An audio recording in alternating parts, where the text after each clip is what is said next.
Hi. So people have been telling me they want to know more about this forensic driven development. I'm telling you right now, most of these people, they got it all wrong. They haven't even got a clue as to what's happening here. Okay? Forensic driven development, this comes after you've perfected spec driven development. Okay?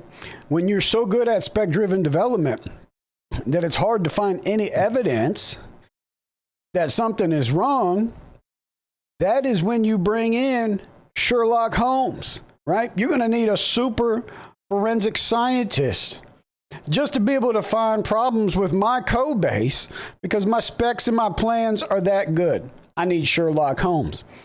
But then I got people over here sending me stuff like this, right? I can see your entire root directory is filled up with .py tests and all kinds of stuff. I don't need to bring in a forensics team to know that you're guilty of producing garbage code. If your code base looks like this, well, you got this AI junk everywhere, you don't need forensics. What you need is a therapist, because working with code and projects like this will drive you crazy, right? You need therapy. That's not what forensics is for. Forensics is for when you need to find out, do a deep investigation because your stuff is so perfect, it's so hard to find anything wrong with it. Okay? So your first step is figuring out spec-driven development. And where I would start is creating an AI agent document, a blueprint for creating specs, tasks, constitution. Right? Start there. Use that blueprint, start generating these things, making your AI align with your constitution, right? Your code base, you should not be looking for human quality code. You should be looking for superhuman quality code. Everything today, people want to make it so that, I want to make the AI as good as a human.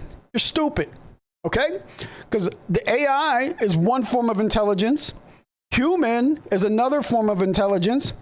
What you want to do actually is optimize and optimally use the parts from AI and the parts from the human to create a superhuman output. Right? You should be creating superhuman code. Code that is perfectly structured with perfect namespace throughout. Right? Code that has perfect tests. The entire thing about the code should be fundamentally perfect. It should be superhuman. The code should be so good that it's impossible for a human to have written the code. Right? You're not looking for code that's human quality. You're looking for superhuman code. That's what you should be producing in 2026 is superhuman code.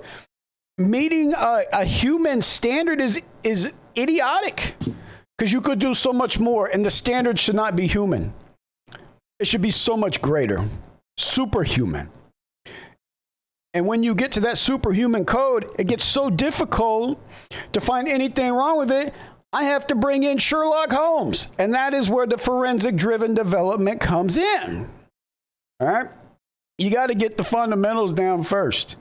Before you can get to the forensics, before you can get to that next level, you got to start producing that superhuman quality content.